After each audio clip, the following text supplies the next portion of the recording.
Hello there, I'm Aldrahill and welcome to some Europa Universalis for Cradle of Civilizations. It's a new DLC, so it's time for a new series. A lot has changed, new nations, new idea groups, a new government forms, army professionalism, and just a lot better ways to play, especially with religion, but primarily in this lovely area. Before I start, make sure you do leave a like on the video, because if we can get to 50 likes, I will release the second episode of the video immediately, so you can get 2 episodes in one day. I think it's a cool idea.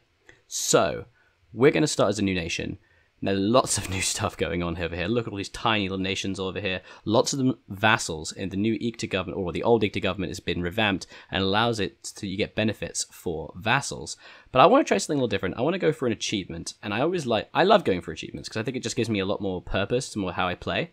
So I'm going to play for the Levant Turnabout achievement, which is as the Mamluks have 100 army professionalism and annex the Ottomans. Basically, this gives me a chance to play with the new Ottoman government, Mamluk government form, the Mamluk government, which is pretty cool. Lots of new events and cultural decisions, as well as trying to get unprofessionalism and try to beat the Ottomans. And it's possible we'll die, but I think we're going to make it just fine. We're going to have some confidence in ourselves, so let's do it. There's a lot of stuff to do, and apparently I don't have any other save games, but alright, we're going to call it Levant Turnaround. Why not?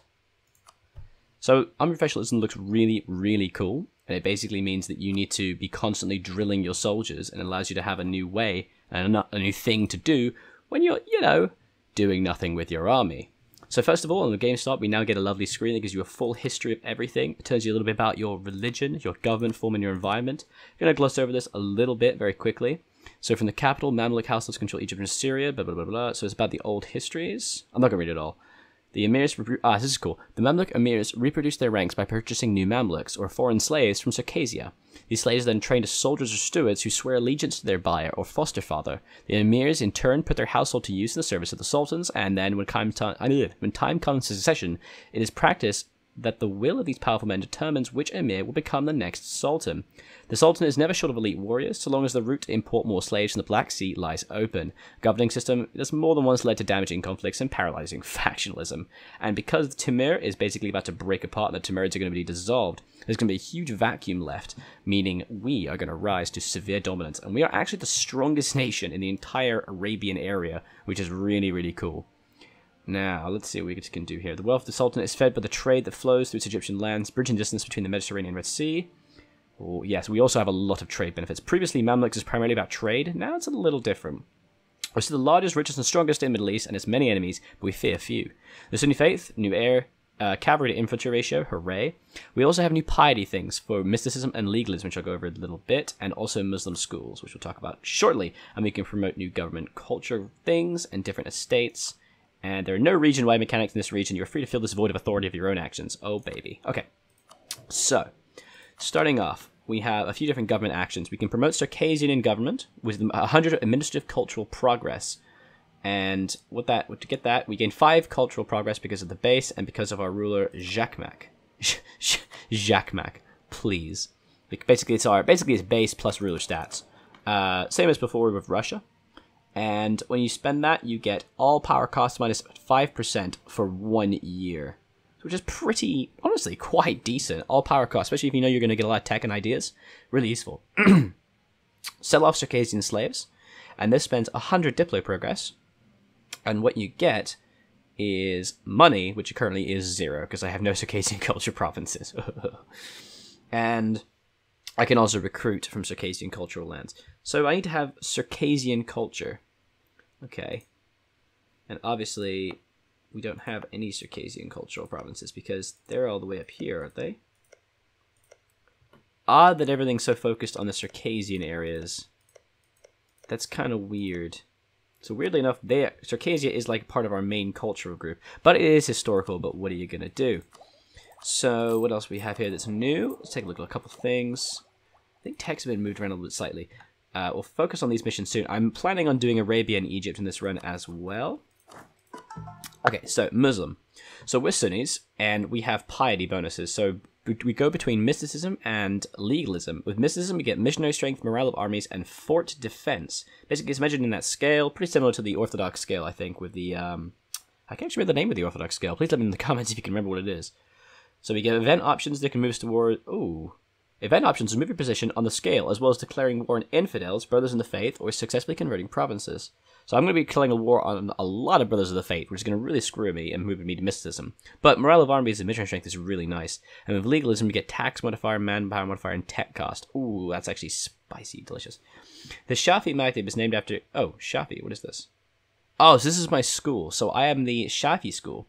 Whereas the official doctrine of the Seljuk, Arabian, and Mamluk sultanates, we reflect Ishtaism Ishtala as sources of Sharia instead of only relying on what is textually in the Quran. Okay? We can invite a scholar from another country to give us a unique bonus, which we can only do if certain countries have bonuses with, like they like us. Things like the Hanyabi to give us aggressive expansion impact, dev cost reduction, shock damage 10%. Now that's nice. And shock damage received. Gonna be hard though. We also have to have bad piety if we're going to invite someone of the wrong type. We can enforce faith adherence, or 75 towards legalism, which reduces our corruption. And we can also get loads of manpower if we're super, super mystical. And I think we're going to be very mystical because we're going to declare war on a lot of other Muslims. Military-wise, we have, of course, professionalism. So what we can do now with professionalism is we can train our troops, basically drill our soldiers. So let's take a look at there. I'm assuming now there should be... Yeah, drill. So once we have a leader, they get low morale and require full maintenance costs, and they gain army drill and contribute to our army professionalism while drilling. Based on the current share of our force limit, drilling this army gives 0.2% yearly professionalism. So basically, it is very, very little. But every bit goes up, increases our available, or rather, it should reduce our mercenaries, right? I think more mercenaries, right, increases our cost and reduces available mercenaries, and it should increase our siege ability and damage in general. So that's awesome. We can also slacken professionalism and get an immediate boost of manpower. So, immediate goals. Let's take a look at this. Protect our brethren in Kesa Ibrim. Our religious brothers in Kesa Ibrim being cruelly persecuted. Representatives of local religious congregations claim our troops administration we welcome. Okay, and where's Kesa Ibrim? Kesa Ibrim. Ho ho ho ho, yes please. Done and done. So protect our brethren in Kesa Ibrim. Monthly autonomy change, yes please. Bam. So let's get you guys down there. Obviously, we can't declare with these guys just yet. We're going to want to try and swallow up as many of these smaller nations to the south as possible, try and boost up our force limit.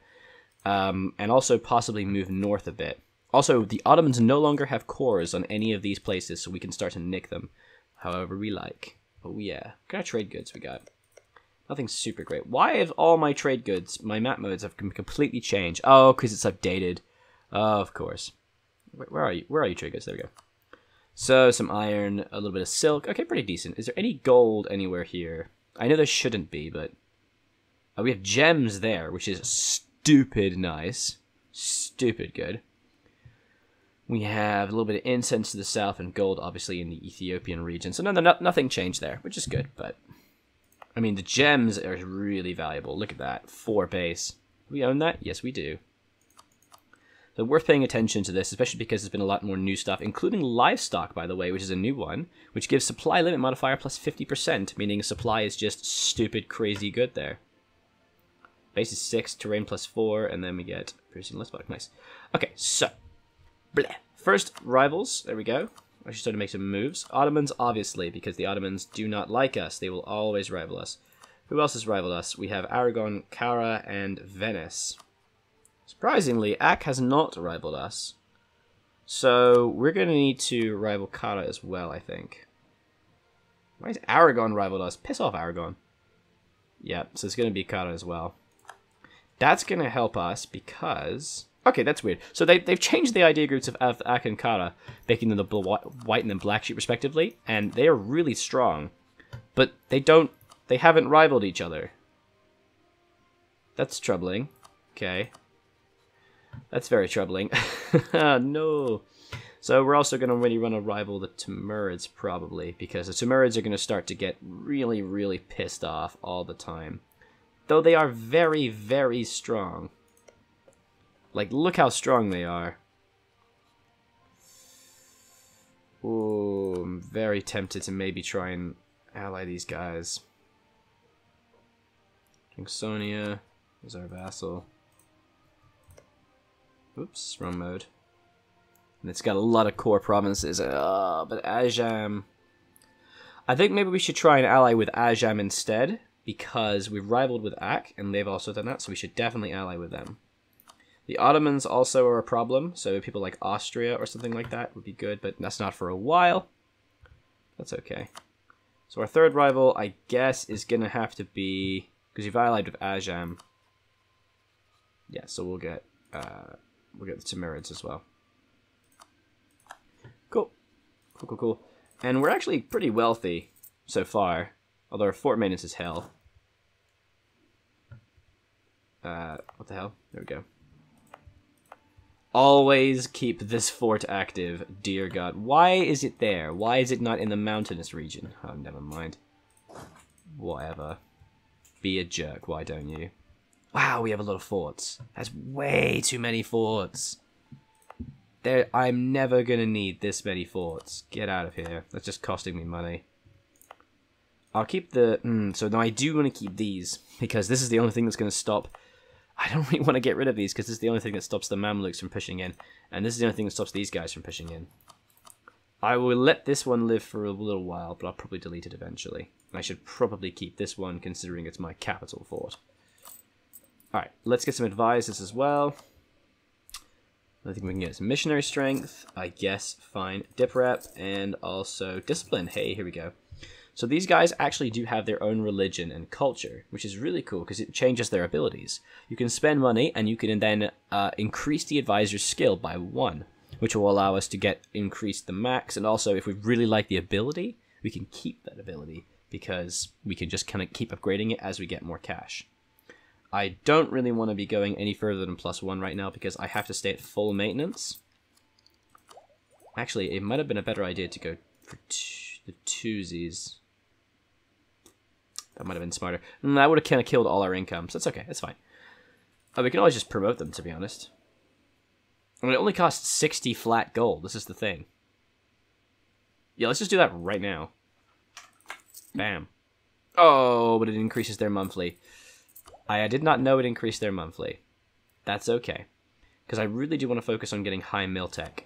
We're on 232 right now, but I don't want to pick my focus just yet because my guy's going to die really soon.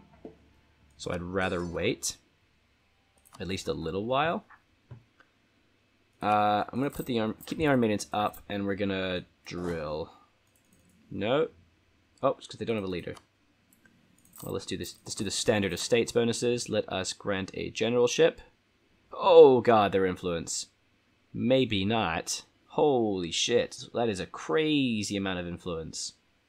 Why do they have so much influence? That might be why, because they own literally everything.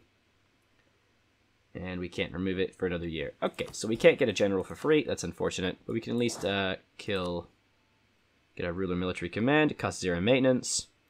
Oh! Oh, this is interesting. It now actually tells you exactly what pips you get. So recruiting a general, it costs in maintenance because of our the level we have. We can only have so many army leaders. We recruit our general. He's better. 3 and 9 pips. Is that due to my military skill, I wonder? Because I have 3. That's really fascinating. I did not know that. I'm pretty sure that's new, right? I'm pretty sure. But that's really cool. Let's just recruit it directly from here. So between 3 and 9 pips is a base. Okay, that's a decent spread. I would have preferred more in shock, but that's fine. And then we can get a new one as well pretty soon, which is great. We're going to kind of just recruit these Shia provinces. And we will leave behind our transports, mothball them. We're kind of just getting used to it all again. It's been a little while since I played EU. Dream will go for any port, and then we'll go protect trade in Aleppo.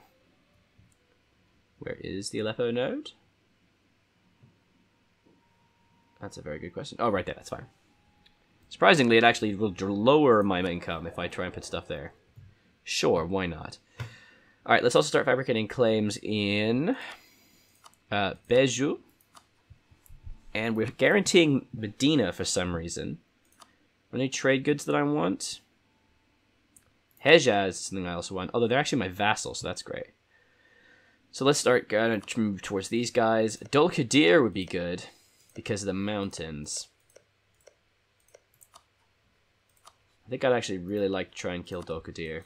There we go. So we can try and move up north and move south a little bit. Fezan's another possibility, but to be honest, it's just fish. A little bit of ivory, though, which could be good. Alright, let's see what happens, shall we? I'm excited. So we have our first military alliance, which now means too many... Okay, so I'm also guaranteeing Cyprus. I really need to not be guaranteeing Cyprus.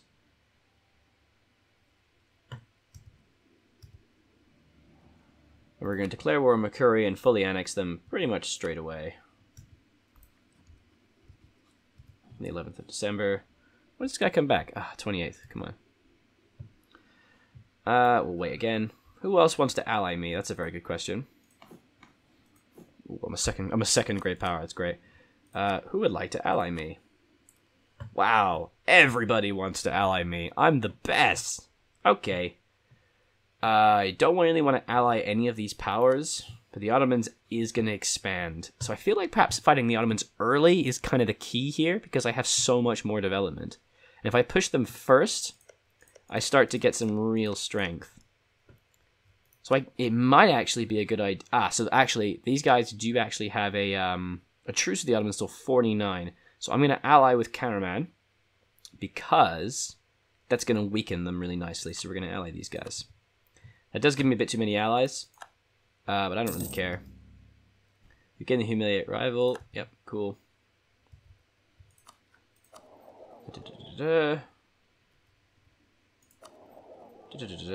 Cool. Just want to look at all different things. So then we can also set trade policy. I have to have a merchant there, however.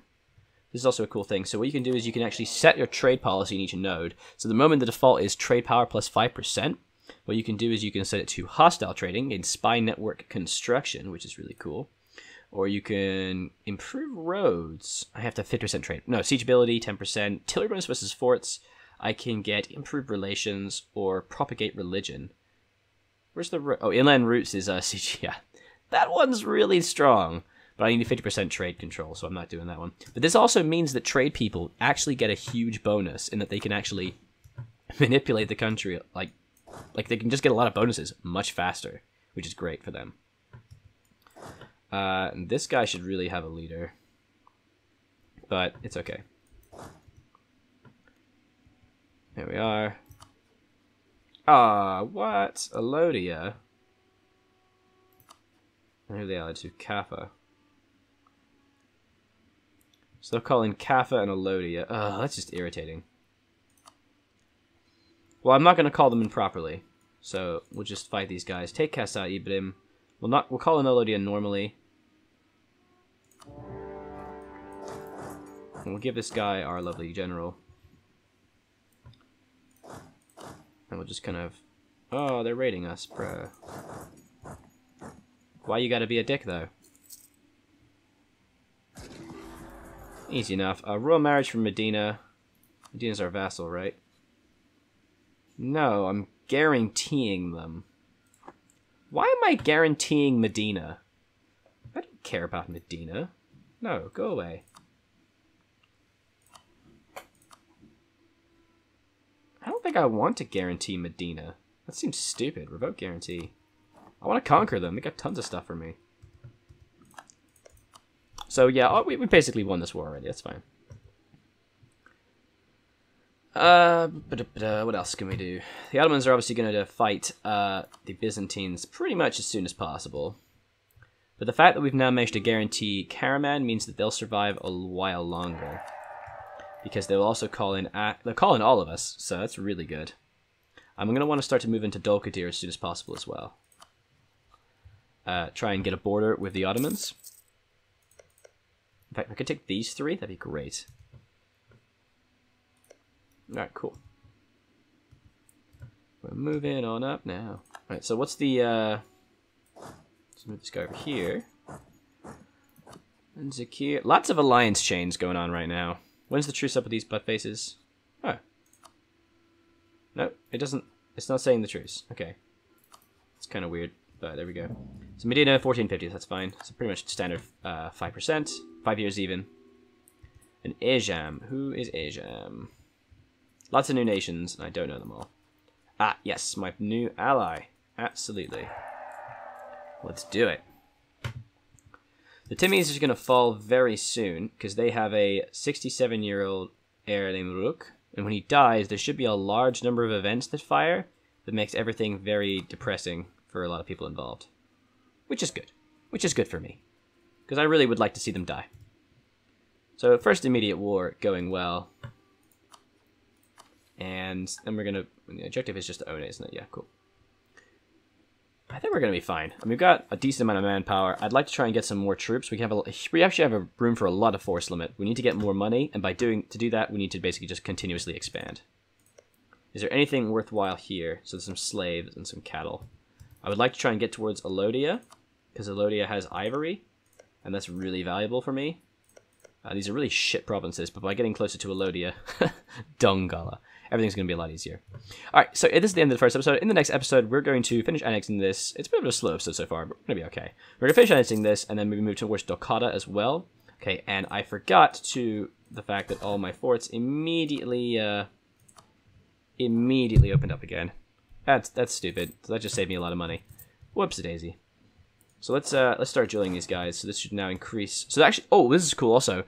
Drilling gives a yearly chance of skill increase based on the amount of their force limit that they're doing, which is really cool.